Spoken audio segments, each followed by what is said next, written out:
Just to give you guys a quick update on that Defeat Solid Arm things, we've had a bunch of donations come in recently. That is now sitting at $694 out of 1,000. So we are really close on getting that met. So let's put a big push towards that during Zelda here.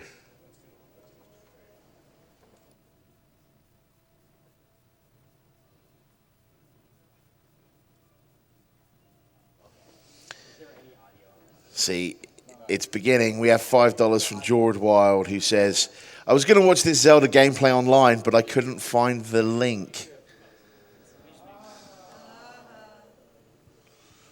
I rather appreciate that.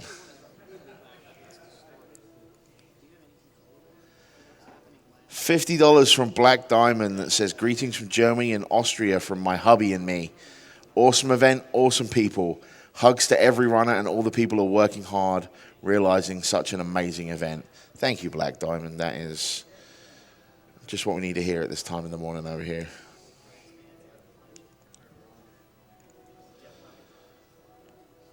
Adam7 sends $5 saying, can't give too much as I'm getting married next month, but I always love these events and try to donate at least once. It is not about how much you guys give at all. Any size donation is welcomed, and even if you guys out there cannot donate, just get out on your social media, tweet out hashtag SGDQ 2016, and just let people know what's going on. Get the Twitch link out there. You might attract someone that can donate or something like that. It's all about just you guys getting people out there aware of what's going on. So please just share us if that becomes a problem.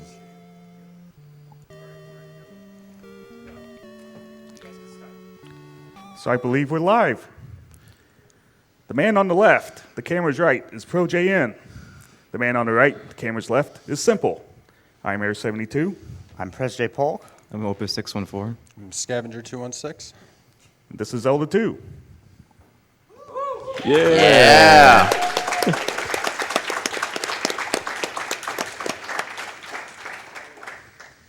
So are you two ready? Yeah. So in 3, 2, 1, go. Yeah. This is any percent warpless, which means you're not allowed to do an intentional death warp, no intentional game over warps, and none of those crazy wrong warps you see in some games. They're just going to go straight on through in the most difficult, most challenging, most demanding category in this game. We're starting off here in a dark cave. Get used to the dark caves. They're not getting the candle. And how do they know where the enemies are? Mostly just practice. You can actually see the shadows of the feet of the enemies because the sprite slightly clips into the background. And that's a help, but they just know where every enemy is in every room for the most part. Sometimes there's bad luck. Yeah, there's a lot of random enemies in this game, so stuff like bots. A lot of people might have hate growing up because they just knock you right in the lava. They're all around. Bots being the little blue slimes. What they just picked up there is the trophy, or as known in the Japanese release, the shrine, which was stolen by an enemy you couldn't see there.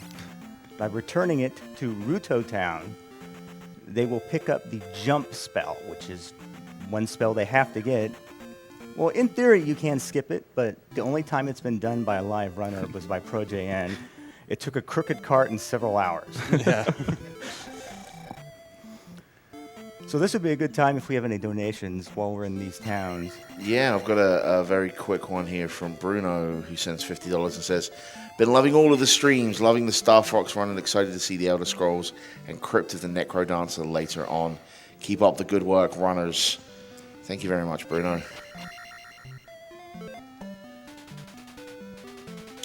And I have one from Stevie1313, who sends $20. Says, I know you like your Zelda puns, but I won't try force myself to try and make one.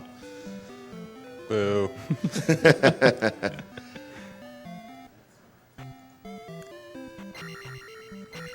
So up to this point in the game, they haven't actually done any sequence breaks, but once they leave this town, We're off the intended path right away. This is Jump Cave, as we call it. This is meant to be a filter. You're meant to, in fact, there's a townsperson in Ruto who tells you that south of the town is death. And for most people without the jump spell in this cave, that's exactly what it's going to be. Without the candle, even. Because these gorillas, the enemies that are throwing boomerangs, there's actually a visual cue so you can know where the boomerang is coming from, but without the candle, you don't get that cue until you get in close, and it's just hard to get close. It can be really hard to read what height the gorillas are throwing boomerangs at as well. Yeah, so what they try to do, like, as a strategy for approaching them is you just gotta keep jumping over and over again, and at the last jump you can block the boomerang you throw, but still, then there's still a chance of you getting hit there. When you saw the runners double back and forth right there, that was an intentional manipulation. Sometimes the overworld enemies, they spawn based on a timer and the number of steps you take. By controlling which kind of terrain they're standing on when they take the right step, they can control when the spawns happen, how close they are, and with a lot of luck, they'll avoid as many encounters as possible. By crossing the bridge. Yeah, oh, sorry. Go ahead. I'll say the difference in the bridge is that JN actually has a beam, so he doesn't have to stop for those like skull fish things. So while Simpol had to wait around a little bit, a few times. So having talked to Bagu in the forest, we didn't get to see what he said. We've made it to Saria Town. Simpoldu just found a mirror under a table. He will be rewarded for finding that with the life spell. Not technically required, but when you're trying not to die, it helps.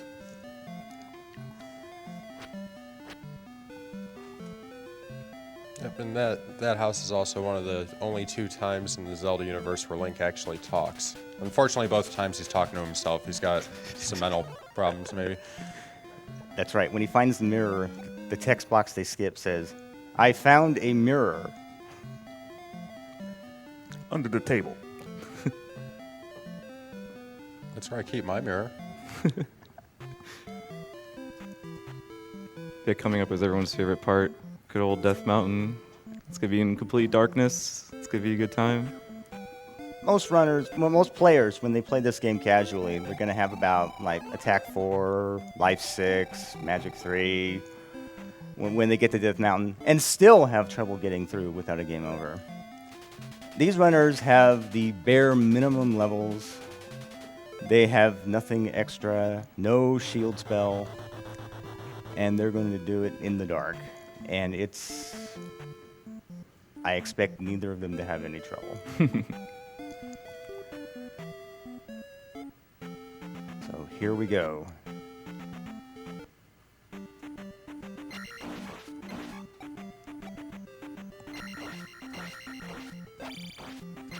So this cave is the first instance we see the bot enemy.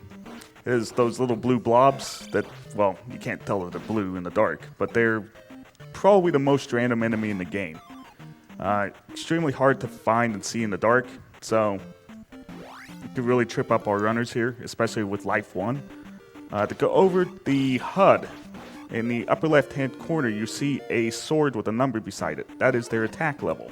The higher their attack level, the more damage they do. Magic level 1, the higher magic levels you have, the cheaper your spells get. Life level acts pretty much as defense. The more life levels you have, the less damage you take. And we see these runners getting hit, it's mostly because of those bots. As Eric explained, they are completely random. They can move in either direction, they can jump in either direction at any time without warning, multiple times in a row. So when you're getting hit by a bot, it's pretty much out of your hands. You just hope they don't jump into you too many times. Yeah, they're probably one of the only enemies in this game that are 100% RNG. You really can't predict them in any way, shape, or form.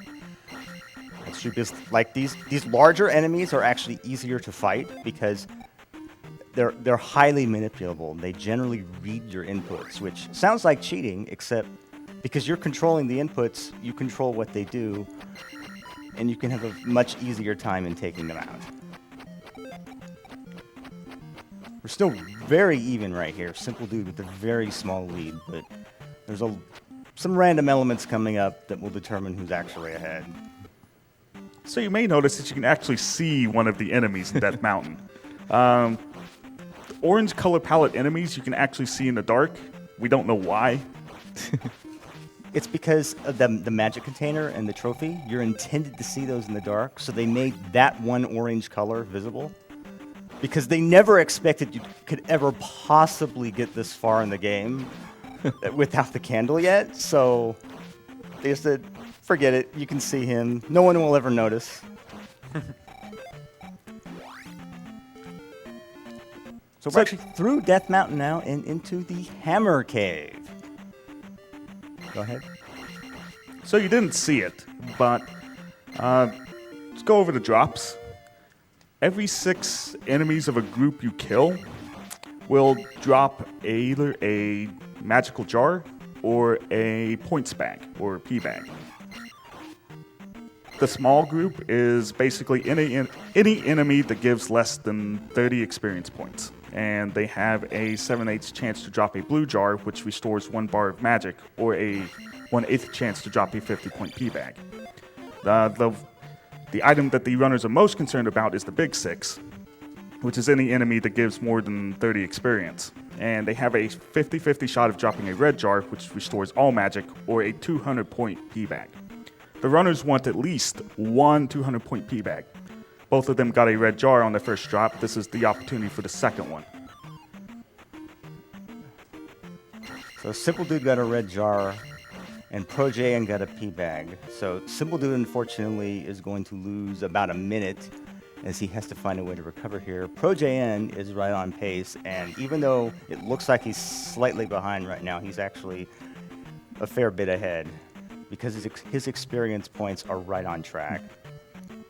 As you said before, this is the Zelda game with experience points and levels.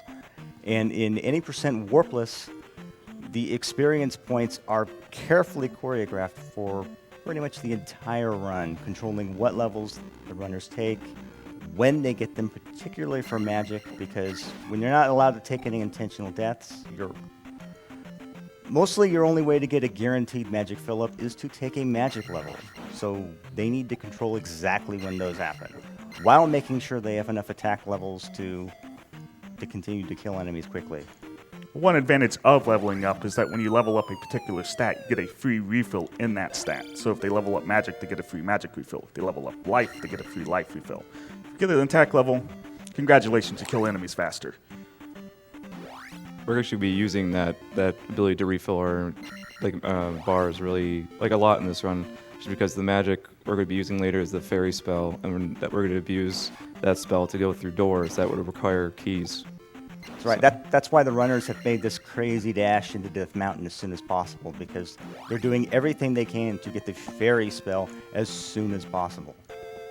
And you need the hammer, which they picked up in that cave. It allows them to break boulders, and the town, Mito, which has the fairy spell, is blocked by a boulder. It also chops down trees, oddly enough. Link's relentless with his hammer. Yeah. It's got a sharp side and a blunt side. It does it all.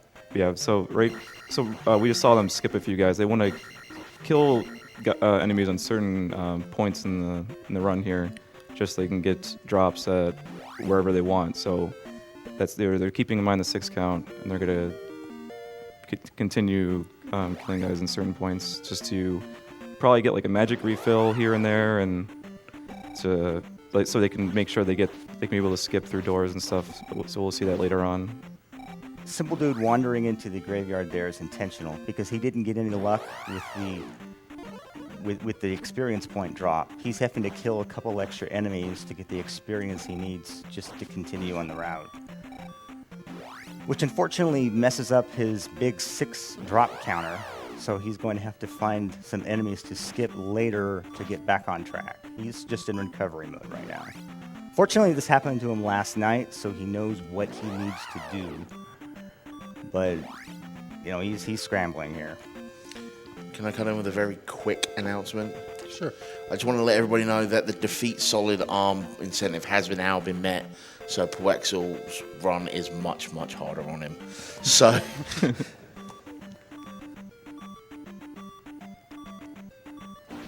So the item JN just picked up and Simpol's going for now is the medicine. Most spells in this game require a fetch quest in order to actually receive the spell. In this case, it's this medicine. The medicine is required to pick up the fairy spell.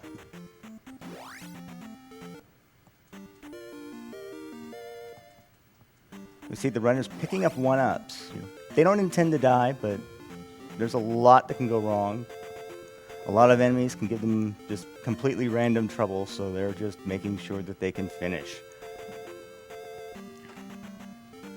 Simple dude in kind of a nervous spot here. Very low on life, needs to get out of this cave with... And that's why they pick up the one-ups. Pro JN now in Meadow Town. If the town names sound familiar, it's because they named the Ocarina of Time NPCs after the towns in Zelda 2. Pro JN uses the jump spell to jump up into a high door to get the most overpowered sword technique probably in the history of Zelda, the downward stab. And with normal standing and crouching stabs, there's a bit of a wind-up animation. Takes a little bit of time. You can only attack as quick as the animation will let you. Whereas with the crouch stab, it's a one-frame animation that plays whenever you're hitting down on the D-pad, so you can effectively mash down and just keep racking up hits on enemies, provided you're inside that enemy's hitbox. Which is a technique the Swedes call the yak hammer. Yeah, for most of the run, you probably saw they've been pretty aerial with their attacks. They just don't want to be in a position where they're standstill and stabbing while they're standing, just because it takes so long and it leaves them wide open for a lot of hits. So Right. they want to make sure they do a bunch of aerial attacks, and it really helps out later. If you're trying to play this casually, highly recommend just trying to do just like jumping crouch stabs and jumping normal stabs as well. Because if you stab while you're on the ground, it kills all your momentum. You just stop. Right. And a crouching stab is faster than a standing stab because the crouching stab has much less of a wind-up. So jumping crouch stabs and down thrusts, those are the fastest ways to kill everything. And it's all of a slide of your thumb, really. You just slide from A to B while pressing down in between that, so you can stab right away. So now that Pro JN has the fairy spell, he's ready to finally go into Palace 1, which is a casual runner would have gone into about 10 minutes ago. Because the fairy spell, if you don't have a key and cast fairy, you can just wriggle right through the door as a fairy without needing the key. So having fairy means they can skip as many keys as possible. Unfortunately, Simpol Dude may not be able to skip as many keys as Pro JN does in Palace 1, all because of that bad luck in Death Mountain, but that's about where their routes will diverge. After that, they're going to be back on track and do the same things. In Palace 1 here, we're going to be hoping for a red jar that drops from the Stalfos here in a second.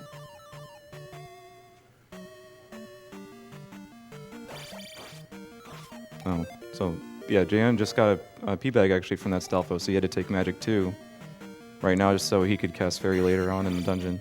Right, that's the first example of using the magic level to fill up his magic bar and be able to cast Fairy more. JN would have preferred to save that for the next palace, but since he got the P back here, it's just still much faster to take the magic level up here instead of going and grabbing a key. Yes, we like to only pick up keys when they're directly in the way.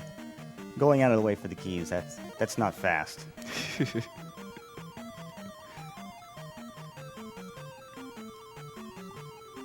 OJ in here coming up on the first boss of the game, Horsehead. Make sure to look, this will be over fast.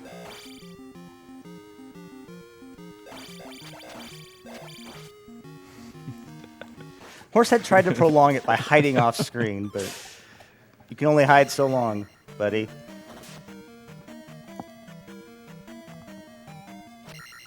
And that's Palace 1 down for ProJN.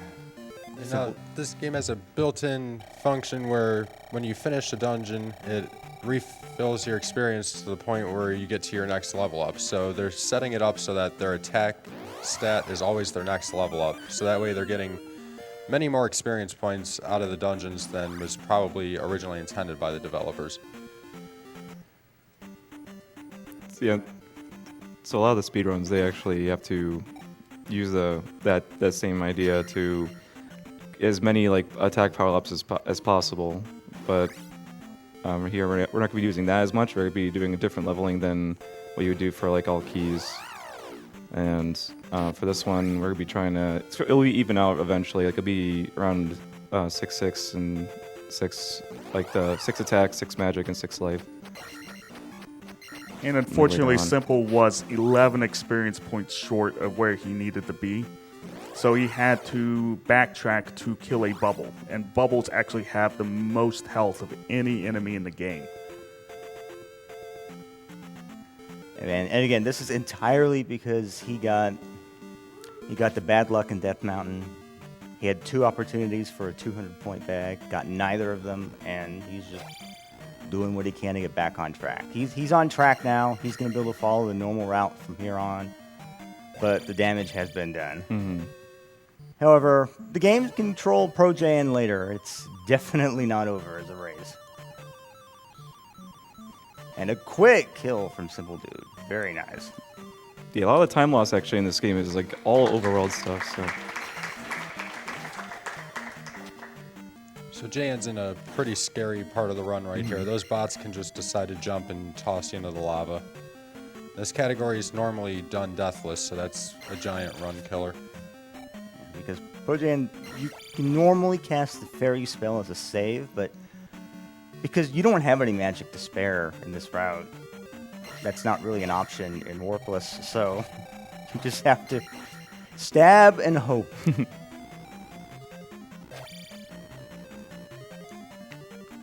ProJN now coming up on the next item. They skipped the candle in Palace 1, but the handy glove is required. You can't actually get to the end of the game without it. Even the crazy warp categories get it. It allows Link's sword to break blocks, like the blocks that just nearly fell on JN's head. Once he gets the glove, he can stab them and break them.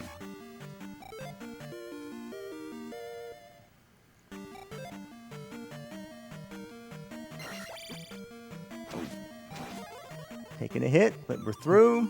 Ferrying through the door because we don't need any keys here. In the Japanese version, Link doesn't pick up items when he touches them. You need to actually stab the items. So you can ferry through doors in the Japanese version, but it's useless because you can't pick up the item. So you have to get many more keys on the Famicom Disk System version. Leveling is also vastly different in the Famicom version. Yeah, you don't get to do that trick where you build up all your experience at the end of the palace and get like 2,000 experience points and it's take a bunch of levels from it. So it's generally just a slower run altogether. Yeah, it's one of the rare situations where the US version of a game is faster for speedrunning. Even the elevators move faster Yeah. in the North American version, much faster. In the Japanese version, Link might as well just take the stairs. Just like the Battle of Olympus.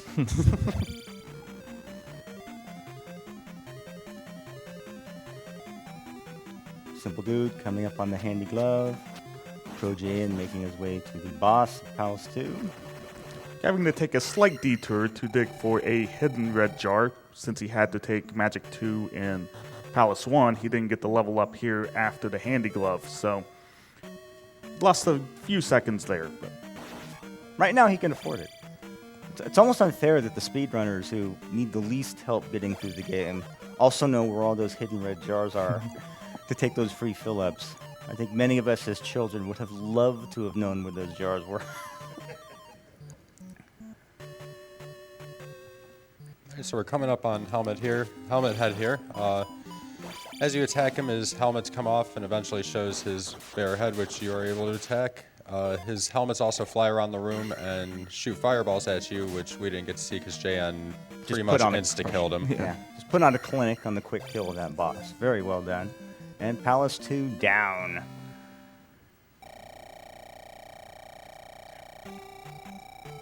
So he's getting over 2,000 experience points from that.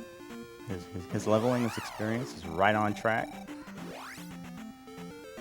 Getting attack 6, which unfortunately will be the last attack level he gets to take in the run.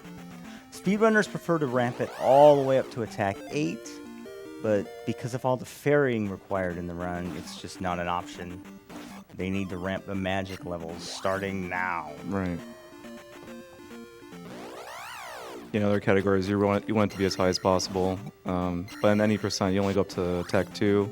This one was only goes up to attack 6, and then I forget what all the other ones would be. Attack 8. Attack 8, yeah.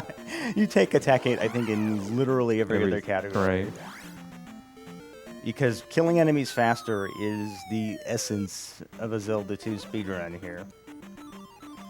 Yeah, most of the time saves recently have been due to combat optimizations. Right. ProJN using the fairy spell there to make his way through this cave, which takes him to the Hidden Palace 3. Actually, it's hidden, but it's called the Island Palace.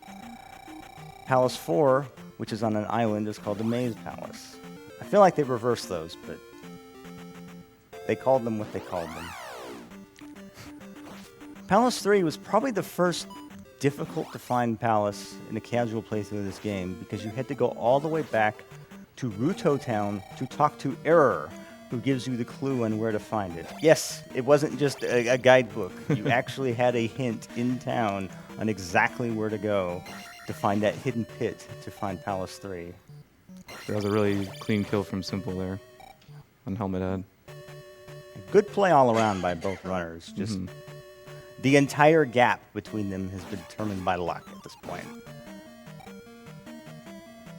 Yeah, unfortunately, a Death Mountain's a big deal breaker just because of those 2 big drops that you'd get out of the jar or the pea bag. So, Simple dude, when he's practicing, he rarely resets. But if he doesn't get that point bag, he'll reset that every time.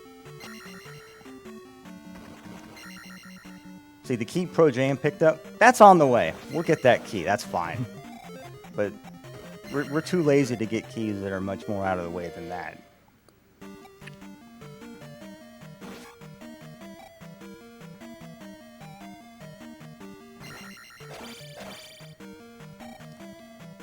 These 2 runners are, in fact, the top 2 in the world in this and most Zelda 2 categories. They've traded the record back and forth. I expect they will continue to trade back and forth between them because there are dozens of runners of this game, but nobody can touch these guys. It's not really close. So it's a thrill to get to watch them race live in person. yeah, this is pretty huge for Zelda 2 as a whole. No one ever thought this would, come true. So you may have noticed JN skipped the key despite it being directly on the way. That's because in this room is the raft, which is needed to reach the second continent in this game. But they also, for efficiency, want to ferry through this door so they don't waste the key here. They can use the key in a different door. Yeah, if you try to ferry through a door when you have a key in your inventory, it automatically uses that key. And they definitely want to pick up the item in ferry mode, because if you pick up an item normally, Link stops, holds up the item, gets the fanfare. It's the traditional Zelda moment when you get your item. But if you're a fairy, you can't pick up the item. You're just a little fairy, so it skips the animation, saves a second or 2. And that's an ideal opportunity to be able to cast the fairy spell as the blue iron knuckle is dying and immediately refill your magic. Right. That's an example of the very precise, very tight routing in this category, adding to the difficulty because you have to know exactly what your experience has to be at, down to the point at some points in the run. where these runners have memorized specific experience values where they have to have it. ProJN right there killing the blue Iron Knuckle to make sure that he can get enough to take another. Well, in theory, the game's going to offer him an attack level here at the end of Palace 3, but he's not going to take it. Instead, he's going to use those thousands of experience points to ramp up Magic and Life, because he wants Magic 5. Magic 5 is a key cutoff point, cutting the cost of the fairy spell down to its lowest amount, 2.5 bars. Each bar is worth 16 points. So taking fairy down to 40 points means you can fairy through as many doors as you want, pretty much.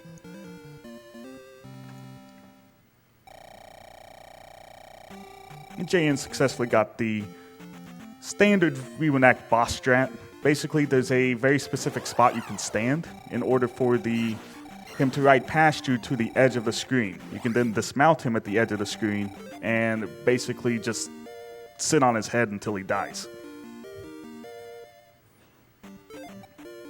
Yeah, I know a lot of people who get to that boss and just have him keep going out of bounds and trying to attack him. But yeah, you can just do that strat. There's like that, you might have seen like right on the wall, there's like those bricks in the background. If you set up just right, yeah, you can, it's really easy for you at that point.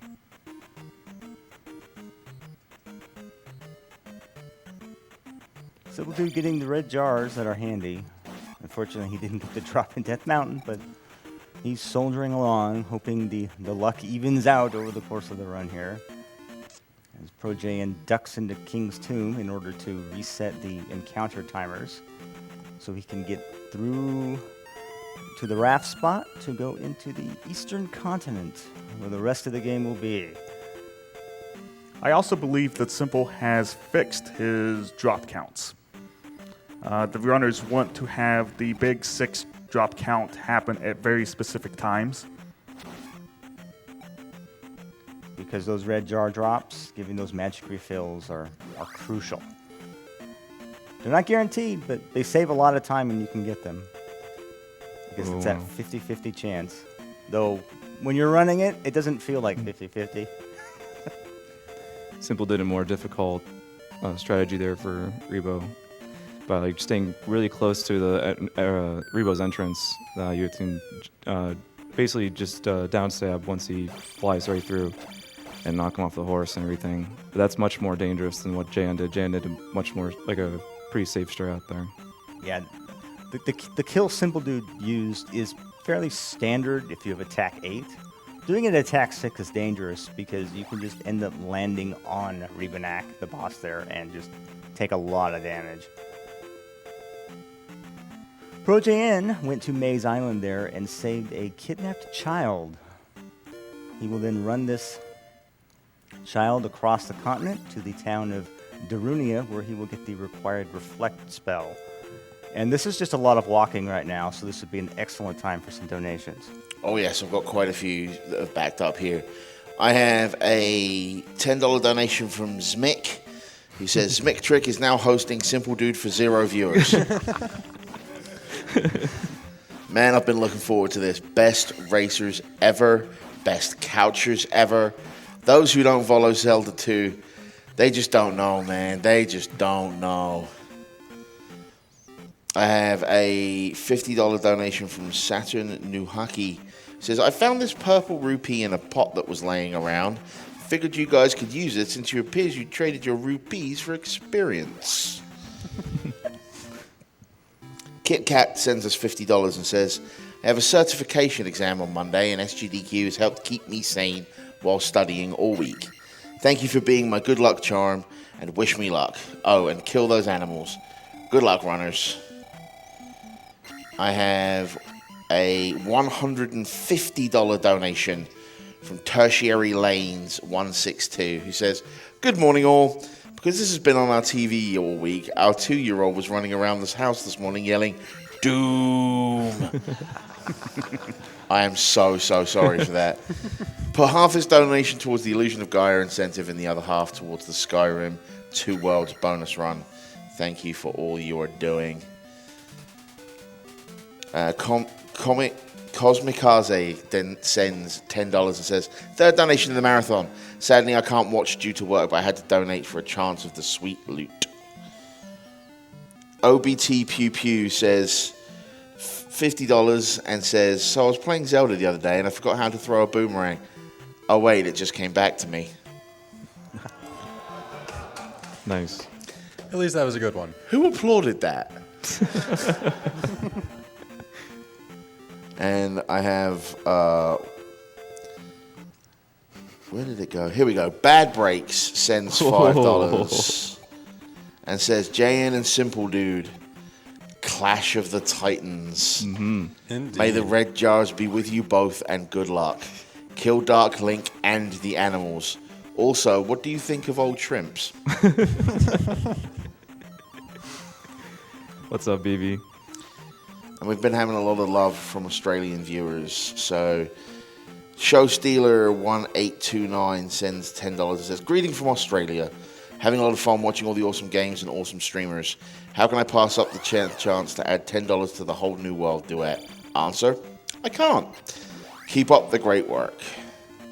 And another Australian viewer, Salzwalzeeb, sends $14.20 and says, greetings from Australia. I've been waiting for this all week. I've always wanted to run this game, and I'm so excited to watch. Shout outs to my sister, who will be forced to watch this in the coming months. And big thanks to all the announcers, although I'm sure this will be punishing. I will donate another $15 if I can hear the audience's best hype. This donation goes to Winner's Choice. And I have $5.54 from Plasmodium. He says, do you really think people would just donate to submit Zelda puns? That seems like a long shot. Boo. This hurts, man. Kazal donates $20 and says, total respect for what you guys are doing. Keep fighting the good fight. Oh, and fight the bosses too. I have $10 from CMM1215, who says, I love me some Zelda 2. Best of luck to all the runners. Happy Dude 5 sends $5 and says, I'm super interested at the Zelda 2 run. For a game that was so different in the grand scheme of the entirety of the franchise, I am super glad it's being shown some love in race form. And if this is read on stream, give the donation reader a choice of save or kill the animals. Now, if you'll excuse me, I'll be sleeping as I just got off work. Well, I would like to choose the correct answer, which is to kill the animals. Save the frames. Now, ProJN, having gone to Darunia and gotten the Reflect spell, means he can get back to killing those bosses, because the boss of Palace 4 here, Karok, who's a giant wizrobe, can only be killed with the Reflect spell, which is kind of a dirty trick. You get all the way to the end, and you have no choice but to die. Yeah, they probably assume that you aren't going to be able to get through the normal wizrobes to the boss without Reflect. And I have to say that was an incredible run back to Maze Island by Yeah. Simpol. That was a really, really good. Skipping all those encounters is really nice. There's some luck in skipping encounters, but there's a lot of subtle, practiced skill involved. And both of these runners, they pause the screen, they look at where the enemies are, they know every nuance of how they move in relation to where Link is, and they make dodges that I think the rest of us have a lot of trouble doing. Yeah, the pattern the enemies walk might seem random, but there's actually a pretty consistent method they use of zeroing in on Link. They occasionally break out of that a very small percentage of the time, but for the most part, you know exactly what the encounter is going to do around Link. Big coin flip coming up for ProJN. He's going to want a red jar, but will the game give it to him? Will the enemy jump out of his hole? Well, Come on. Finally. I mean, it looked comfy, but still. Simpol Dude gets an opportunity to save some time. If he can get that red jar, well, ProJN got the point bag. Nice. A donor mentioned the boomerang. Well, we all know that the wooden boomerang is the most useless item in the history of The Legend of Zelda, and everyone should skip it in favor of the superior model, the magic boomerang. The runners went by the town of Nabooru, every town has a spell in it. The fire spell in that town is virtually useless. And the fetch quest for it is comically bad. A lady who lives 20 feet from a fountain tells you she's thirsty, and she makes the hero of Hyrule go get her water for her. And gives him a useless spell for it. Are you kidding me?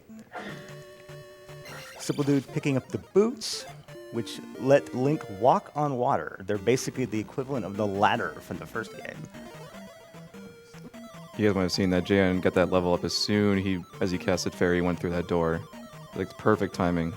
That's why you need the experience to be. It's so tight. Like the experience is crazy tight in this run. So The routing by runners like Arctic Eagle, Fiesel, has been so precise and so well optimized. It's, to me, is the best, highest skill cap, most exciting Zelda 2 speedrun. And for the route they take, the runners need to be at Magic 6 because that allows them to cast Fairy twice and Reflect once with the exact amount of magic. They currently have 7 magic containers. This is any percent, but magic containers actually are required. You actually need magic contain to pick up spells. There's generally 2 requirements. One is a fetch quest. The second one, you actually need as many magic containers as the slot in the spell list the spell will appear. So they picked up the Reflect spell and require There we go. 6 magic containers. All right, now the boss JN just fought is 100% randomness. There's really no strat, just crouch in the corner and hope that his pattern allows you to kill him quickly without him spawning on top of you enough times to kill you. Unfortunately, Simpol Dude also got the bad drop. He's just not getting anywhere near the drop luck you really hope for. So you can see the boots in action on JN's screen. It allows you to walk on certain patches of water, that river being one of them. This part of the ocean being the other, it allows you to get to Palace 5, the Ocean Palace. It may look like this is crazy and you have no idea how you define this, but the road actually dead ends right on a spot where you can walk on the water once you have the boots. So it's a clue. Yeah, there's a heart container over the water also, but that's a little bit harder to find. I do believe there's an NPC that tells you its location, though. yeah, also noticed that they haven't gotten any heart containers. They're actually going to be getting one later on in the run. So Because it's directly on the way and lets them do an encounter manipulation. The latter probably being the more important factor. So Pro JN in Palace 5. Let's see if Simple's Karak's fight is better than JN's. It is got a possible. double hit. 2 double hits. It is possible for every single shot you reflect to hit Karak, but it's all luck. An ideal fight would be 4 double hits back to back, but the odds of that happening are pretty non-existent, honestly. Only in a tool-assisted run are you going to get that. yeah, shout outs to Rep for playing music during that fight. It's like elevator music. It's really good. It's fitting.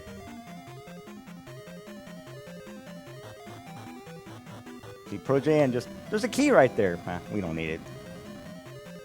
Because Yeah. we have a hidden red jar coming up. We can just keep casting Fairy.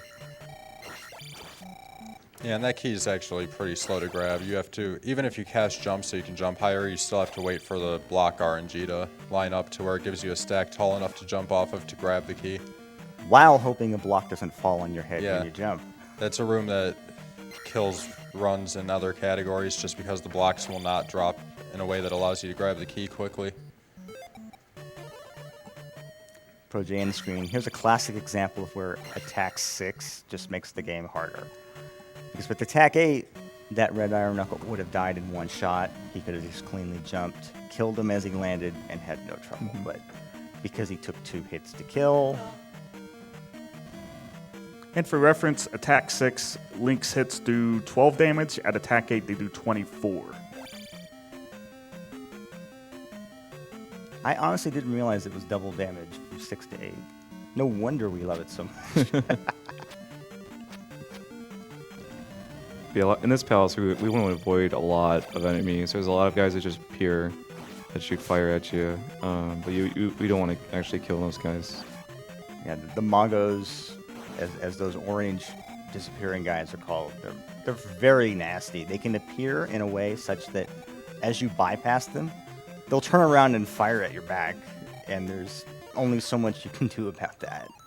Yeah, and their flames do tons of damage. They hit really, really hard. Even at life 7, only 4 hearts. Projaean picks up the flute, a required item, to find Palace 6. Used in 2 instances. One, it makes the River Devil go away. Secondly, it reveals Palace 6. Sometimes called the Plunger.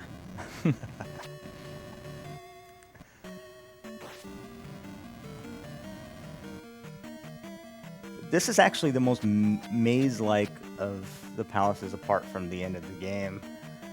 There are very many dead ends full of particularly nasty enemies and lava pits, and knowing the speedrun route right through it saves you so much pain in this palace. They called them palaces. They were called temples in the Japanese version. So many of these translations, I assume, were just made because all the little Shinto references might have been confusing to audiences around the world. Do you think it'd be possible for me to jump in with a donation here? Oh, Yes. yes, for sure. All right. I have a $554 donation Nice. from an anonymous donor who says they wanted to top off the Aladdin incentive and to give towards the Final Fantasy VI Alice name war as a way of thanking her for opening up a whole new world of donors to the cause. Thank you to the runners and staff for great deeds on a great week. And that does actually meet and finish the whole new world incentive. So we are going to be hearing people sing during Aladdin any percent. Fortunately, not me. Projaean here, taking some chances fighting the boss of Palace 5, Boss Guma. He was actually trying to jump into the large enemy's hitbox to, again, just mash down on the D-pad and get in lots of attacks quickly. Unfortunately, the boss ducked back and prevented that. Just a little bad luck there, preventing a very fancy-looking death of the boss. And at JN's current health and magic totals, he would have died in 2 hits. So, Yeah, Guma's very scary in this category because of that.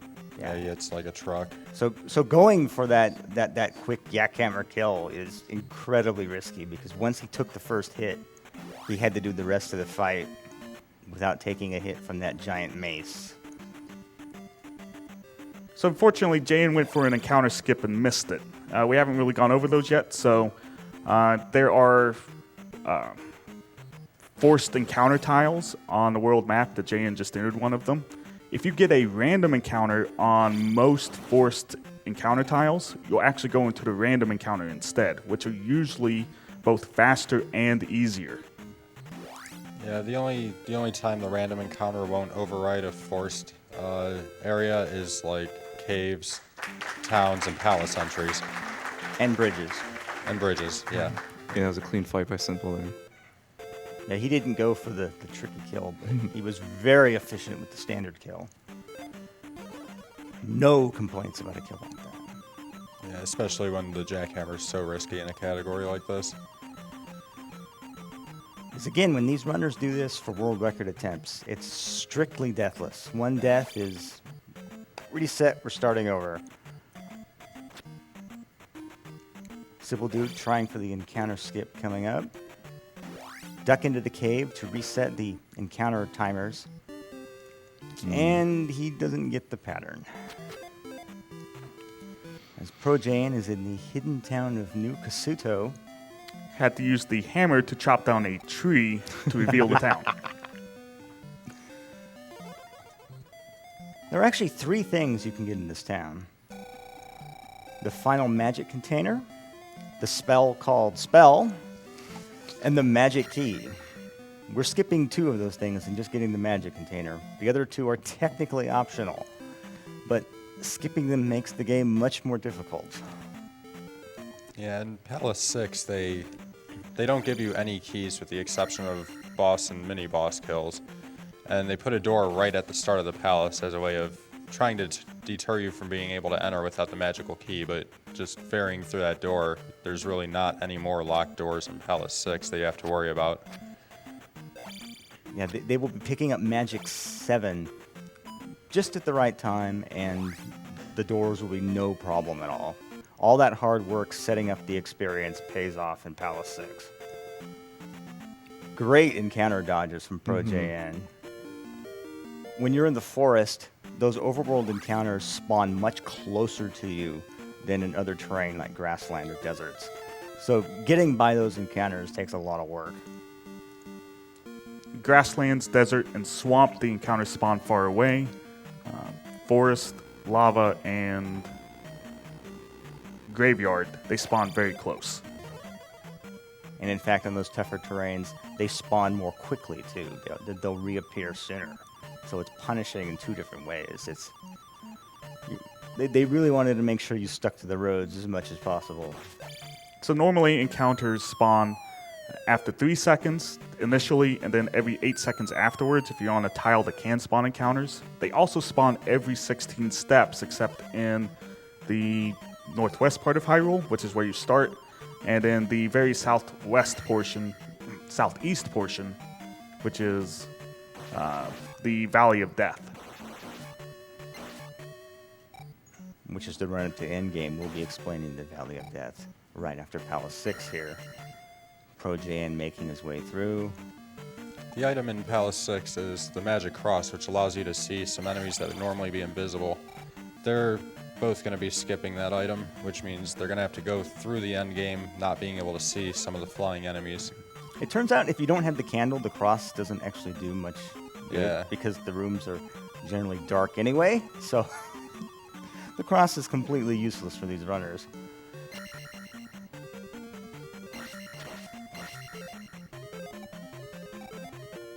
So Pro JN picking up a magic level right after he used his last magic, enabling him to do the last 2 required fairy casts to get to the boss of Palace 6.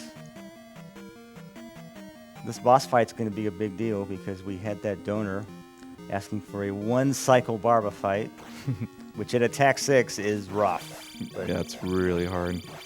I get nervous even with attack 8 at that point.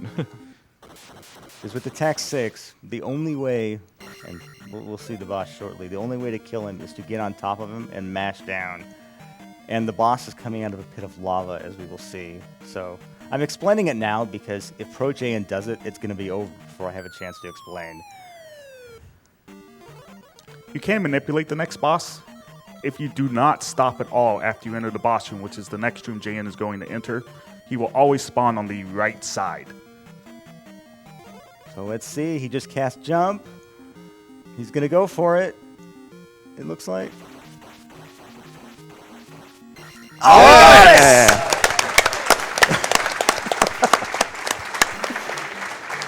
And that is the 1-cycle Barba Yak Hammer. 1 slip and you're in the lava. Yeah, that takes a lot of skill, and it's difficult to pull off at attack 8. At attack 6, it's really hard to pull off. You have effectively double as many hits that you have to deal to the boss. Pro JN takes his final level. He will finish the game at attack 6, magic 7, life 8. He's going to the last town, the old abandoned town of Old Kasuto, where the final most powerful magic is. Most of the townsfolk have left. All that are left are invisible ghosts and this old man. You guys might have seen him down stab an enemy out of the air when he was walking through the town. That's an enemy that would have been visible had they grabbed the cross, but as Prez said, you can't, even with the cross, you can't see him in the dark anyway, so it's not worth grabbing in a category like this. The Thunder Spell he just picked up is why they picked up all those magic containers. The true final boss, he's the second final boss in the game, Thunderbird, but he's the most difficult boss You cannot damage him without the thunder spell, so that's why all those magic containers are required, even though they're skipping every heart container that's not right along the path. So Jaden's got one more bridge section to go before entering the Valley of Death, and Simpol is about to do his barber fight. So let's see if he can one cycle it. He's queuing up jump. He's getting ready to perhaps go for it. ProJN nailing a difficult encounter skip right there.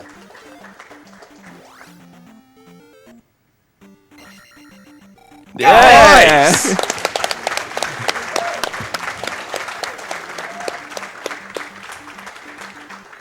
Two perfect Barba Yak hammers. So ProJN is in the scary, difficult part of the run here, and I'm not exaggerating at all. These ghosts that he can't see are spawning all over the place, swooping in right at him, ready to knock him into those lava pits. And they just keep coming. It's the only overworld section in the game that is dark without the candles, so it makes an extra difficult area even more difficult. And this cave can just kill you, and there's not a whole lot you can do about it. So let's see how much damage he takes flying through. It's looking good so far. Absolutely none. Oh, wow. That's great. Nice. Some more tough enemies coming up. A scorpion that shoots fire. That's our buddy Max. Scorpion Max. And then a blue Lizalfos. He's like one of those axe throwers, only he's throwing hammers. One more clutch encounter skip. Oh, almost knocked into the lava. Heart Attack City here. And you do see JN stop at specific spots in the Valley of Death. That's because they're forced encounter tiles that no one even does with the candle. They are that difficult. So, And he's through and into the Great Palace, the final palace of the game. Having placed 6 gems into 6 statues at the end of the other palaces, it opens up the barrier that is protecting the Triforce of Courage. Now, the enemies in here are different from the rest of the game. And they look different because instead of being Ganon's minions trying to bring Ganon back to life by killing Link, these are the Guardians of the Triforce. They're to stop Link from getting the Triforce to wake up Princess Zelda. Simple Dude picking up an invisible red jar, which is very handy because, again, the Valley of Death lives up to its name. Yeah, and the palace JN is in right now, it's designed in a way that if you don't take the right path through it, it eventually spills you out into a dead-end room. Or just throws you back to the beginning, even worse. That also. There is a way when you're in the dead-end room to still continue on, but it's a very precise jump and damage boost off of a flying enemy, and it's obviously not intended to be a way to get through that room, so... Yeah, it's meant to taunt you a bit, but the tool-assisted runners have found a way that, in theory, with absolute perfect execution, you can save 3 seconds by doing this difficult trick. Yes, because in a category like all keys, for example, everybody wants to get an hour and 20 minutes into a run and spend 3 minutes trying to bounce off of an enemy. it's Simple got through probably the hardest room in the game damageless without using the fairy spell. That is very impressive. That's a lot of practice, a lot of hard work. Oh, wow, Simple Dude getting a heart attack hit in the exact same spot ProJN did. But it's looking like both runners have gotten through the Valley of Death with a minimum of fuss, barely breaking a sweat, which, if you ask them, they would tell you it's scary too. And they're both in the Great Palace. So the statue Jane just hit has a 50-50 shot of either having a red jar or a red bird knight in it. These bird knights, they do massive amounts of damage. And they will hunt you down, and they will not stop until you are dead. They are the T-1000 of birds. Which is why what Pro Jan was doing in that previous room was doing a trick jump where he stabbed the sword while jumping into the air at a specific pixel, where stabbing into the blocks would actually lift him up high enough to break the blocks and jump into the hole he had just made by breaking the blocks. It's a life-saving trick. It really is, because that blue bird knight will chase you, and by doing that trick, it creates a hole he can't jump into. Yeah, it's a very, very precise technique as well. Jan and Simpol make it look easy, but it takes a while to get consistent, I think.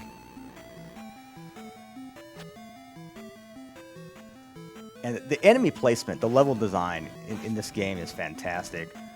They don't have a lot of enemies, but they arrange the rooms, control the height levels, put combinations of enemies to really exploit the strengths of the enemies and really make you work to dodge and avoid getting killed.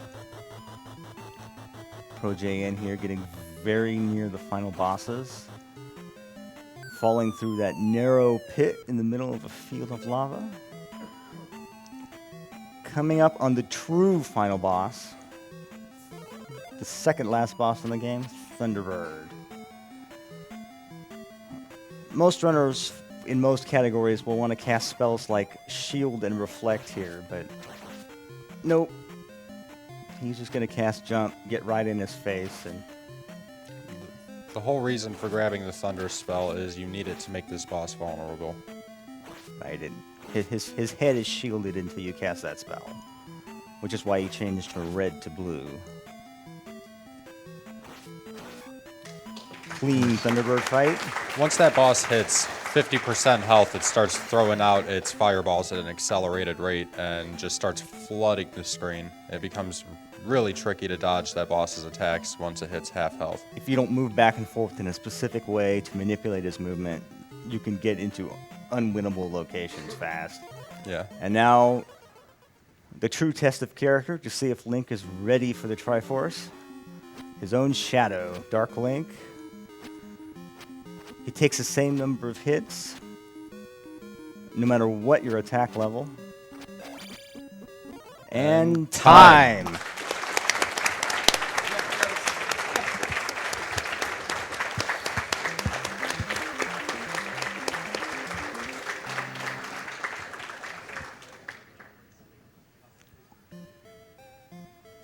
So that was a fantastic run by JN. But let's stick around and cheer on Simpol Dude, shall we?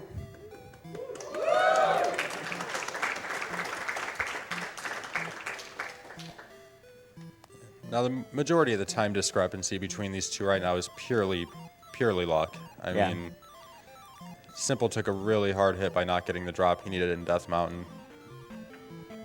Yeah, again, this run is so choreographed that not getting that one clutch drop just meant that he had to just go off the path, and because one thing leads to another, he was having to fix things for, a good 10 minutes there. Yeah, he had to do it multiple times too, not just going in the graveyard, but also he had to kill one of the skull bubbles in the palace, and that's like 12 seconds right there because they have so much life. So here comes Thunderbird.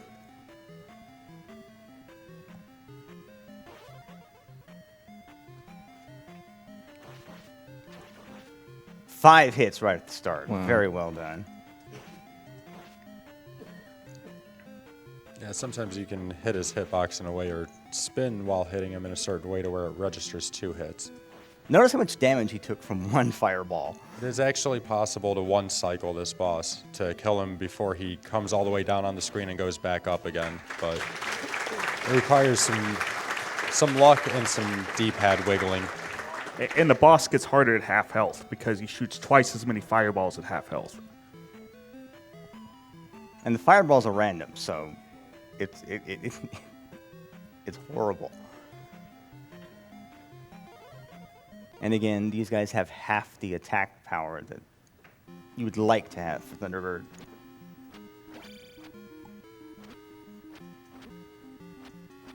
Now, Dark Link, regardless of your attack level, is only going to take 8 hits to kill.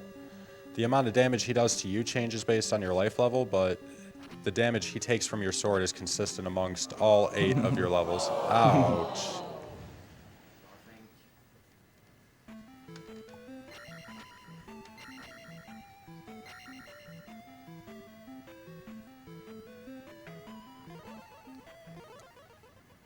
And to answer a question chat may be asking, no, we don't know who that person is with the Triforce in the upper right corner. They never fully explain. I always thought it was Impa. Yeah, I thought so too, but if Impa has the Triforce, why did she send Link? Good race, guys.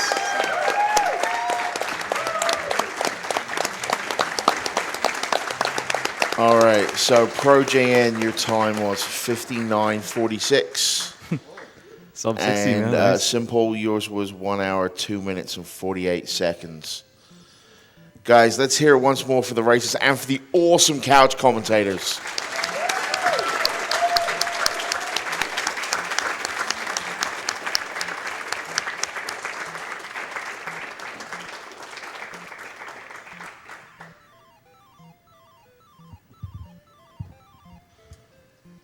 So, Now that JN and Simpol are both real heroes. If you're ever interested in learning the game, there's a Zelda 2 crew. Just ask one of us. We can be happy to help if you want to learn any part of the game. There's a bunch of different categories you can do. Like the 100% all keys is a good start, so you can go through the whole game and branch out from there. Yeah, everything else is going to be a derivative of 100% all keys. You're just going to be cutting stuff out from it. Right. So yeah, there's quite a bit of resources. There's some video guides, like Simpol made a all keys guide, and Prez here actually has a site called redcandle.us. Has a lot of info on the game and all the different categories you can do. Yeah, or just follow either of these guys or any of the 4 of us, and we will gladly help anybody wanting to learn this game. Hey, don't be intimidated. You can start speedrunning Zelda 2 with the candle. There's categories where you have to get the candle, so you can just lean on that, learn the game. And we got a lot of people that like the game so much, or they hang around on Twitch, like people like GTM and stuff, and Rep. They always like to come in people's streams and help them out, so if you play, they'll probably be around. So yeah, Zelda 2.